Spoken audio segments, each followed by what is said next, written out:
नमस्कार दोस्तों। आज थोड़ी सी बात करते हैं हम एसआईएफ के बारे में।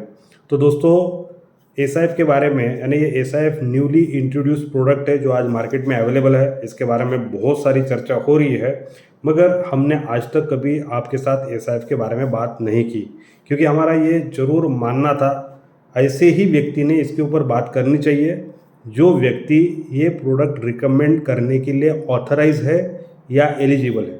तो सबसे पहले हमने ये ऑथराइजेशन हासिल किया एसआईएफ रिकमेंड करने का, और उसके बाद में फिर आपके सामने ये एसआईएफ के बारे में बात करने के लिए आए हुए हैं।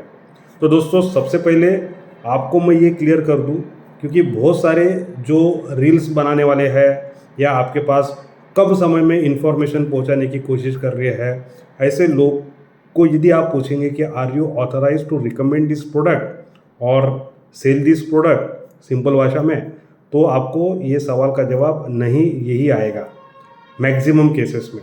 तो सबसे पहले आपको मैं एश्योर्ड कर रहा हूँ कि हम ऑथराइज होने के बाद आपके सामने आए हुए हैं एसआईएफ के बारे में बात करने के लिए।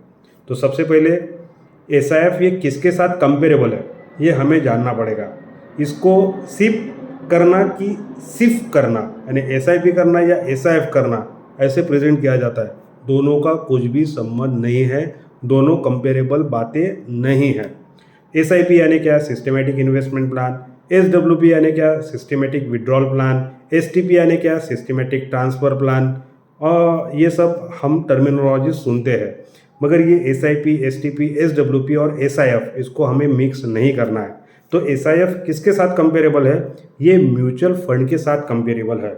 तो म्यूचुअल फंड तो बहुत सालों से हमारे पास अवेलेबल है एज ए इन्वेस्टमेंट ऑप्शन। तो आज यदि हमें सिफ के बारे में या एसआईएफ के बारे में समझना होगा, तो हमें इसको mutual fund point of view से समझना पड़ेगा या उसके साथ कंपेयर करके समझना पड़ेगा, तभी हमें इसकी क्लैरिटी अच्छे तरीके से आएगी। तो दोस्तों, सबसे पहले एसआईएफ समझने के पॉइंट ऑफ व्यू से मैं पहले म्यूचुअल फंड के बारे में बात करूंगा। म्यूचुअल फंड क्या होता है? म्यूचुअल फंड को एक दूसरी भाषा में ये बोला जाएगा कि ये लॉन्ग ओनली प्रोडक्ट है। लॉन्ग ओनली प्रोडक्ट इसका मतलब क्या होता है? ये लंबे समय के लिए सूटेबल प्रोडक्ट है। आपके जो भी एडवाइज़र होंगे जिनके पास आप म्यूचुअल फंड की इन्वेस्टमेंट करने के लिए जाते हो या जानने के लिए जाते हो, तो हर व्यक्ति या हर एडवाइज़र आपको यही कहता है कि म्यूचुअल फंड ये लंबे समय का प्रोडक्ट है। तो दोस्तों, ये लंबे समय का प्रोडक्ट होने के कारण हरदम बात लंबे समय की ही की जाती है। आपको उतना पैसा, आप उतना पेशेंस रख के वहाँ पे रहना पड़ेगा, और रहने के बाद फिर आपको इससे रिजल्ट मिलेंगे। ऐसा क्यों? क्योंकि म्यूचुअल फंड का स्ट्रक्चर ही ऐसा बना हुआ है। वहाँ पे फंड मैनेजर हमारे इन्वेस्टमेंट के लिए जो भी डिसीजन लेते हैं, वो डिसीजन शॉर्ट टर्म के बेसिस पे नहीं लेते हैं, एक लॉन्ग टर्म के हिसाब से ही उनके डिसीजन लेते हैं। उनकी बहुत सारी प्रोसेस होती है, स्ट्रिंजेंट आइडियाज़ रहती है या सिलेक्शन प्रोसेस रहती है, पूरी टीम काम करती है। सिलेक्शन, फिल्ट्रेशन काफ़ी अच्छे तरीके से वो करते हैं, मगर उनके दिमाग में सिर्फ एक ही बात रहती है कि जो मेरा सिलेक्शन रहेगा ये लंबे समय के लिए, लंबे ड्यूरेशन के लिए सही रहे, और उसी हिसाब से उनकी एक्शन चलते रहती है। अब ये लंबे समय का प्रवास यानी क्या? सिंपल भाषा में, ये मेरा स्टार्टिंग पॉइंट है, मुझे पहुंचना है यहाँ पे। ये मेरा स्टार्टिंग पॉइंट है, मुझे पहुंचना है यहाँ पे। ये म्यूचुअल फंड की जर्नी है। अब ये जर्नी में ये जो प्रवास है, ये सीधा प्रवास नहीं है, यानी ये पॉइंट से ये पॉइंट तक पहुंचने के लिए मेरा प्रवास इतना सिंपल नहीं है। ये प्रवास रहता है ऊपर नीचे, ऊपर नीचे, ऊपर नीचे करते करते करते अल्टीमेटली ये पॉइंट पे मैं पहुंचने वाला हूँ लंबे समय में, लॉन्ग ड्यूरेशन में। तो ये भी हमें बात समझ में आ गई। अब ये जो प्रवास है मेरा, ये बिंदु से लेके ये बिंदु तक पहुंचने का जो प्रवास है, ये प्रवास स्ट्रेट तो नहीं है, ये ऐसे ऐसे ऐसे ऐसे होके जा रहा है। तो इसमें ये प्रवास में ना, जो ऐसा प्रवास है उसे हम कहेंगे बुलिश मार्केट या बुलिश कंडीशन। जब ये प्रवास ऐसा रहेगा तो हम उसको बोलेंगे बियरिश कंडीशन। और बहुत बार ऐसा भी होगा कि ये जो प्रवास है सिर्फ ऐसा सीधा हो रहा है, ना ऊपर जा रहा है ना नीचे जा रहा है, या थोड़ा सा ऊपर थोड़ा सा नीचे, मगर एक स्ट्रेट लाइन जैसा ही इसका प्रवास चल रहा है। तो ये प्रवास को हम बोलेंगे साइडवेज कंडीशन। यानी मेरे ये प्रवास में मेरा छोटे छोटे समय के लिए प्रवास कैसे होगा, कभी वो बुलिश रहेगा, कभी वो बियरिश रहेगा, कभी वो साइडवेज रहेगा। अब ये जो छोटे ड्यूरेशन के जो प्रवास रहते हैं, बुलिश, बियरिश एंड साइडवेज, इसमें म्यूचुअल फंड के जो फंड मैनेजर्स है, ये फंड मैनेजर्स ज़्यादा कुछ नहीं कर सकते हैं। उनको कितना भी उनका व्यू कुछ भी रहे, उनकी इच्छा कुछ भी रहे, मगर ये शॉर्ट ड्यूरेशन के लिए वो कोई डिसीजन नहीं ले पाते हैं ये सिचुएशन से प्रॉफिट कमाने का। ऐसा क्यों?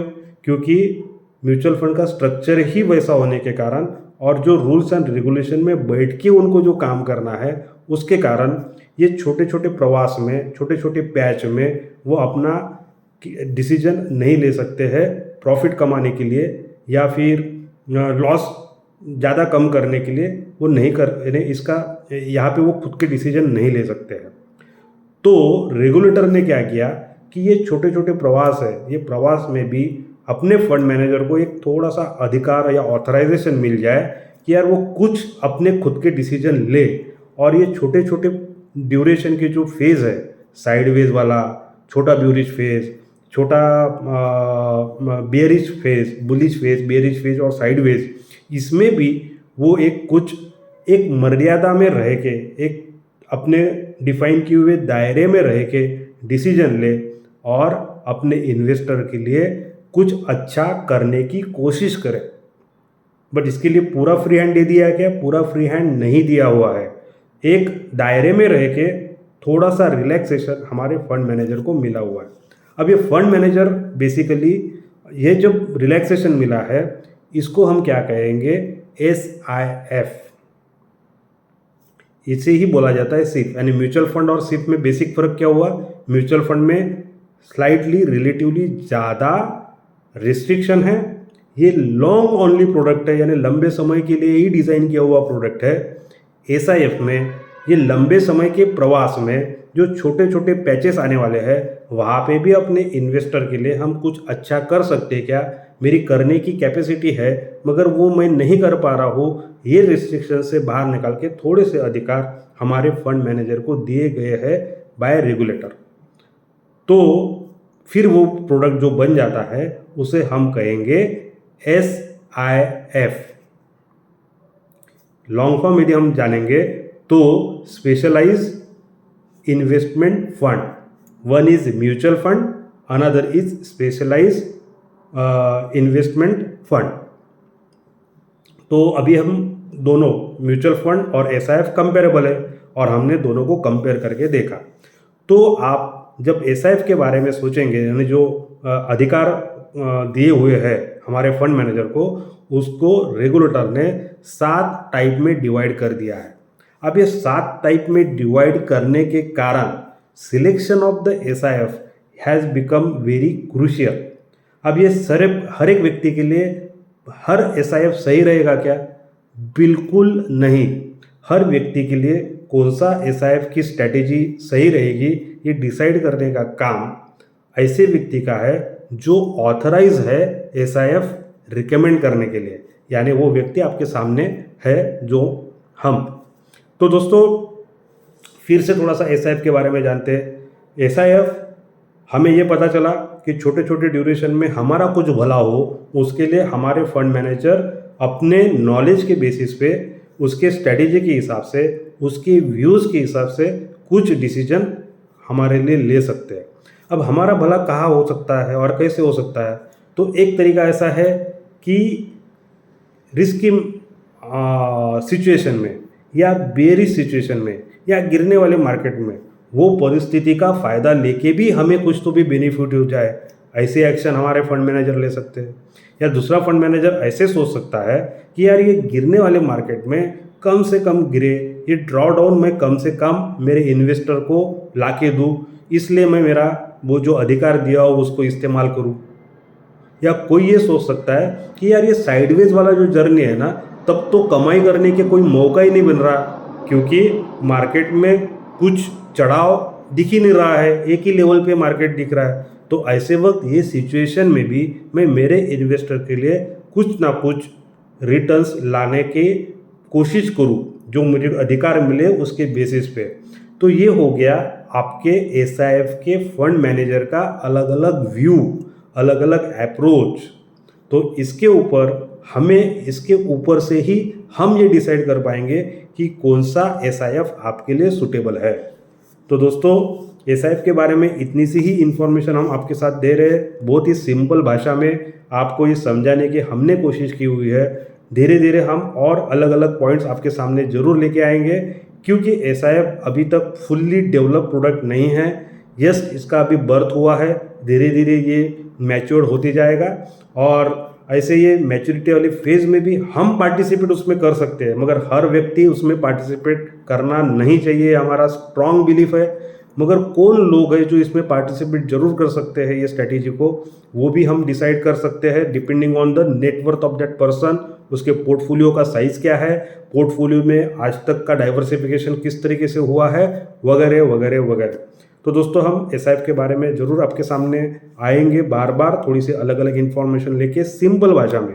यहाँ पे हम टेक्निकलिटी का कोई भी वर्ड हमने यूज़ नहीं किया हुआ है, सिर्फ हमें समझे म्यूचुअल फंड और एसआईएफ में क्या फ़र्क है, उस इंटेंशन से, उस मनीषा से हमने ये वीडियो बनाया हुआ है। फिर आगे आएंगे एसआईएफ के बारे में इंफॉर्मेशन लेके। Do contact us. Thank you. If you want to start your wealth creation journey with mutual fund और उसमें एसआईएफ का तड़का यदि लगाना है, तो डेफिनेटली आप हमें कॉन्टैक्ट कर सकते हो। धन्यवाद।